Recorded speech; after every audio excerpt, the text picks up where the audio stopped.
మీ business విస్తరించాలనుకుంటున్నారా? మార్చి 16, 17న హైటెక్స్ లో franchise India biggest ఫ్రో expo.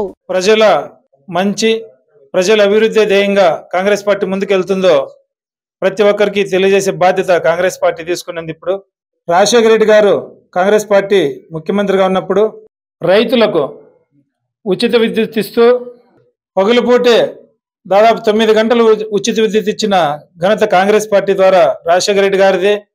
అలాగే రైతులు అప్పటికే ఎంత అప్పులున్నా ఒక్క విడతలోనే రైతుల అప్పులను రుణమాఫీ చేసి రైతులను పేదలను ఆదుకున్న వ్యక్తి రాజశేఖర రెడ్డి గారు కాంగ్రెస్ పార్టీ ద్వారా.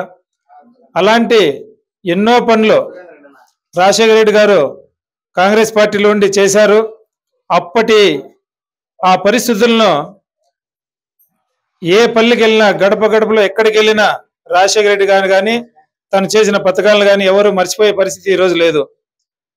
అదేవిధంగా రాజశేఖర రెడ్డి గారి నిజమైన వారసురాలు వైఎస్ షర్మిలమ్మ గారు ఈరోజు తన తండ్రి ఆశయాలను భుజాన వేసుకుని తండ్రి అడుగుజాడల్లో నడుస్తూ ప్రజలకు మేలు చేయాలని ఏకైక ఉద్దేశంతో ఈరోజు షర్మిలమ్మ గారు కాంగ్రెస్ పార్టీలో చేరి ప్రజా జీవితంలోకి రావడం జరిగింది.